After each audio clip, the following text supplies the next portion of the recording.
अस्सलाम वालेकुम वरहमतुल्लाहि वबरकातुहू। वालेकुम अस्सलाम रहमतुल्लाहि वबरकातुहू। क्या हाल है रफाकत भाई, ठीक हैं आप? अल्हम्दुलिल्लाह मैं ठीक ठाक हूँ, आप कैसे? गरी एक लानत है, जिसका मतलब है कि भीख मांगना लानत है। अच्छा, आप क्या जानते हैं जी गदागरी के बारे में?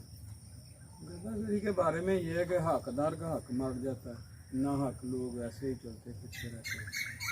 मतलब कि जो सफ़ेद पोश तबका है हमारे मुल्क में वो तो मांगना पसंद नहीं करते। इसमें थोड़ा सा इंसान को ये डर होता है कि यार अब मुझसे कोई गलत फैसला ना हो जाए, मैं इसे झिड़क दूँ। इसमें असली और नकली की पहचान खत्म हो जाए। जी, आप क्या रोशनी डालेंगे इस पर? मैं इसमें यही रोशनी डालना चाहता हूँ कि जो लोग ये काम करते हैं उन्हें ये काम नहीं करना चाहिए। अपना मेहनत मजदूरी करें, मगर लोगों ने इसको अपना कारोबार बना लिया है। अच्छे भले तंदुरुस्त होते हैं तो शुरू हो जाते हैं भीख मांगना। तो हमें भी असल और नकल की पहचान ख़त्म हो गई है। ना हम देखते हैं ठीक आया चल दो यार, इसको ऐसे ही छोड़ डाल रहे हैं, ना उसकी जांच पड़ताल करने उसको पैसे दे देते हैं।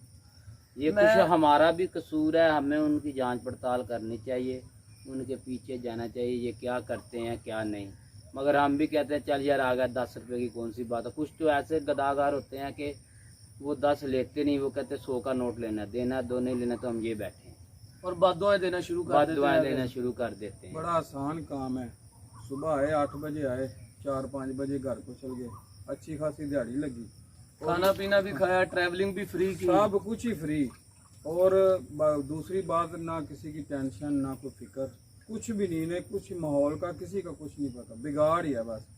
जो हकदार हैं सफ़ेद पोश लोग हैं वो तो बेचारे वैसे शर्म के मारे आते ही नहीं हैं। तो देखो जी, ये लेते हैं और निगुजर जाते हैं। देखो जी, आजकल एक नया ट्रेंड चला हुआ आता है कि जो कब्रिस्तान में मलंग बैठे होते हैं वो जाके वो दौले शाह के चूहे रेंट पे ले लेते हैं, उनसे ठेका कर लेते हैं, फिर उनसे मंगवाते हैं। अगर वो ना मांगे फिर उनको मारते भी हैं कि भाई आप क्यों नहीं मांग के लेके आते। उनके साथ जुल्म ज्यादती भी करते हैं। इसके बारे में कमर साहब आपका क्या कहना है? मेरा तो ख्याल यही है कि अच्छे और बुरे की पहचान तो हमें है ही। मतलब गदागरी एक हमारे मुल्क में इंडस्ट्री तो नहीं बन गई, इंडस्ट्री से भी हैवी काम हो चुका कोई है। प्रोफेशनल जो ये मैं आपको इनके बताता हूं, पीछे लोग बाहर के मुल्क वीजा लगा के जाते हैं मांगने के लिए। अच्छा, इतना आसान काम हो गया। मैं थोड़ी सी रोशनी डालता हूँ इस पे वसीम भाई के। कुछ दिन पहले मैं अपनी ना एकेडमी में पढ़ा रहा था, सही तो बाहर ना 2 बच्चों की आवाज़ आई है, वो कुछ नात पढ़ रहे थे और साथ साथ मांग रहे थे। मैंने जब देखा तो वो दोनों ही अंधा बनने की एक्टिंग कर रहे थे। अब मुझे कैसे पता चला वो अंधा बनने की एक्टिंग कर रहे हैं? उन दोनों ने एक दूसरे के कंधे पे हाथ रखा हुआ था। अक्सर होता यह है कि एक अंधा होता है और वो दूसरे के कंधे पे हाथ रखता है। इन दोनों ने एक दूसरे के कंधे पे हाथ रखा हुआ और आंखें उल्टी की हुई और साथ मांग रहे हैं। मैंने उनको एकेडमी में बिठा लिया। मैंने ज़रा 1-2 दफ़ा उन्हें थ्रेट किया कि मैं आपको पुलिस के पास लेके जाने लगा, मुझे सच सच बता दो। थोड़ी देर बाद एक ने आंखें सीधी कर ली, फिर दूसरे ने सीधी कर ली। मैंने पूछा भी आप पढ़ते हो? एक कहता मेरा शौक़ बड़ा पढ़ने का, मैं 3री जमात से भागा हूँ, मुझे घर वालों ने पढ़ने नहीं दिया, और मेरी सौतेली माँ है तो वो मुझे कहती है मांग कर लाओ तब खाना मिलेगा वरना तुम्हें घर से निकाल देंगे, ये वो इस तरह की बात। बहरहाल पता नहीं कहानी सुना रहा था ये जैसे भी है। लेकिन मैं ये हैरान हूँ कि यार वालिदैन बच्चे को तैयार करते हैं कि तुमने मांगना है, बच्चा बड़ा हो गया अब ये दूसरे शहरों में मांगने जाएगा। आपने देखा है गाड़ियों के, हम गाड़ी चला रहे होते हैं, वो शीशे के पास आके ठक ठक ठक ठक करते हैं। ठक के अलावा भी आप एक स्टॉप पे या जिसको कहते हैं वो इशारा आ जाए उस पर रुक जाते, कुछ सैकड़ों मांगने वाले हो जाते हैं। हर कार में 4-4 5-5 इकट्ठे होके आ जाते अब हैं। मैं कमर साहब और क्या, वो जवान लड़कियां मांगने आ जाती है, उनका क्या काम है।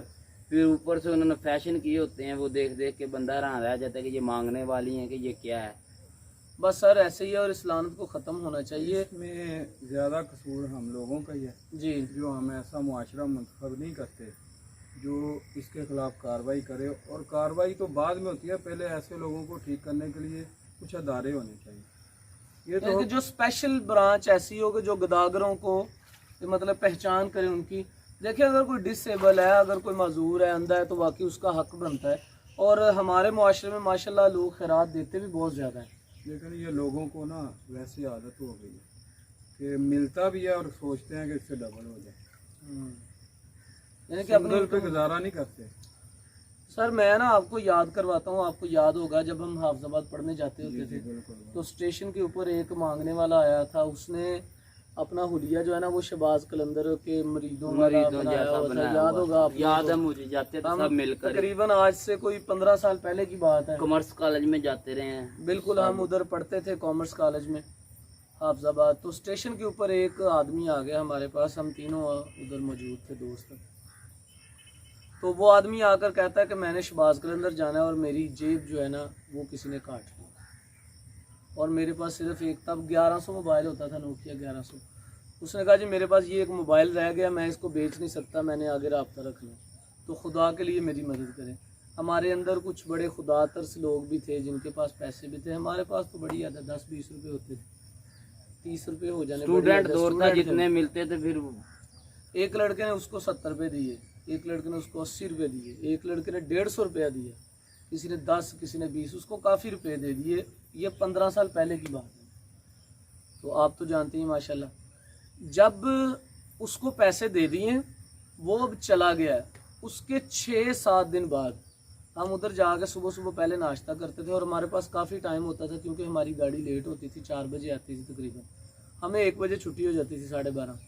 तो हम अक्सर शहर के अंदर घूमते फिरते रहते थे। तो उस दिन हम जब गए हैं उधर खाना खाने के लिए, हम सारे लोग पैसे डाल के, कुछ 10-10, 20-20 डाल के, तो चने और नान का नाश्ता या इस तरह का खाना खाते थे। अब हम खाना खाने उधर गए हैं तो जनाब वही मलंग, वही आदमी पर्दे के पीछे बैठा हुआ, और उसके सामने इतना बड़ा जो है ना एक केतला कह लें, एक कढ़ाई कह लें, पूरी भरी हुई है बकरे की, और रोटियां 2 पास पड़ी हुई हैं, और अकेला खा रहा है, पर्दा उसने आगे किया हुआ है।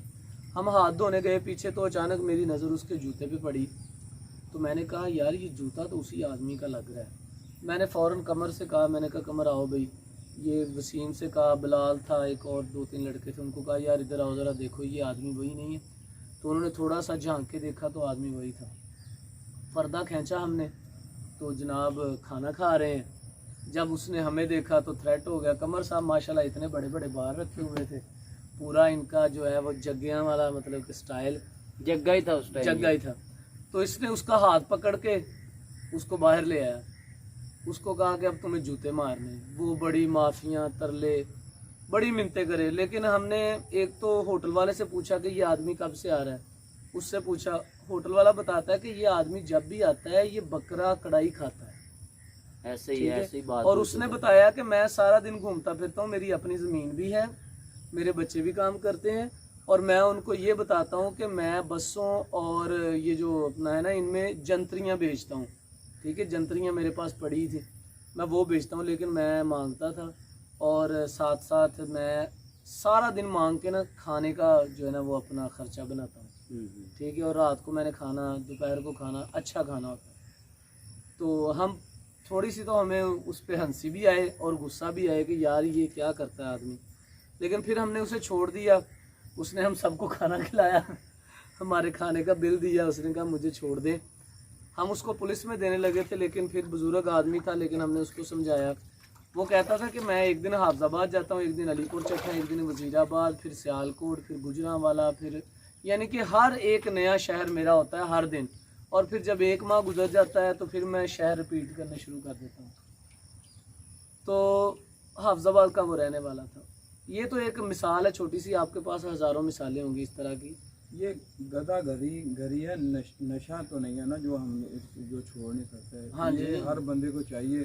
सर अब हम आते हैं इसके हल की तरफ। कुछ मांगते भी इसलिए हैं कि वो नशा करते हैं, आपको उनकी हालत से भी नजर है कि ये लोग नशा करते हैं, फिर वो कस्में उठाते हैं, मजबूरन लोग उनको पैसे निकाल कर देते हैं। आप 10 मिनट बाद या 20 मिनट बाद जाकर देखें वो नशा करते हैं। सर अब देखें ना, एक बच्चा मेरे पास आ गया मांगने के लिए, अब मैं उसको कैसे डील करूं? वो मुझे दुआएं दे रहा है, और अगर ना दूं तो बददुआएं भी डेफिनेटली दे सकता है।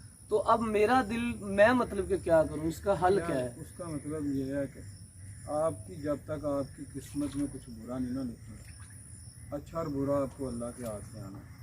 जब तक अल्लाह नहीं चाहेगा आपको कोई तकलीफ नहीं पहुँचेगी दुनिया। अगर ये किसी के हाथ से पहुँचनी है तो अल्लाह की वजह से पहुँचनी, अल्लाह ने चाहा तो पहुँचनी है।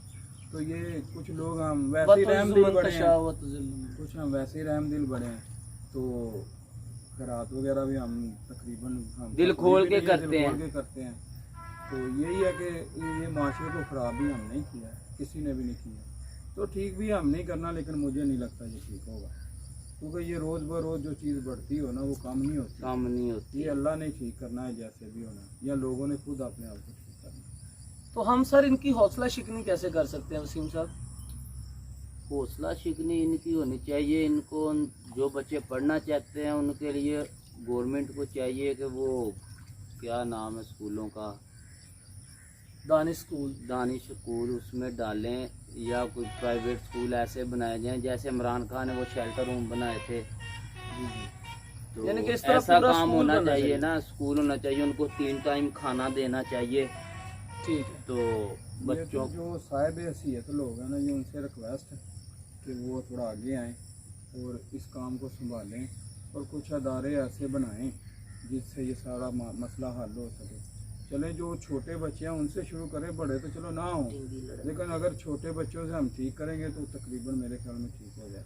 जी, आज के मौजू को हम यहीं पर ख़त्म करते हैं कि गदागरी एक बहुत बड़ी लानत है जो हमारे मुआशरे में इस वक्त बहुत ज़्यादा घर कर चुकी है। इससे बचने के लिए और इसको ख़त्म करने के लिए हमें जो वो नौजवान इस वक्त भिखारी होने का ढोंग करते हैं या फिर अपने आप को किसी चीज़ से बांध के अपनी टांग को लंगड़ा होने की एक्टिंग करते हैं या फिर किसी भी तरह से अपने आप को डिसेबल शो करने की कोशिश करते हैं, उनकी हमें हौसला शिकनी करनी चाहिए और पुलिस हकाम को चाहिए कि ऐसे लोगों को गिरफ़्तार करें, उनको जेल में डालें और उनको मेहनत की तरफ राग़िब करें।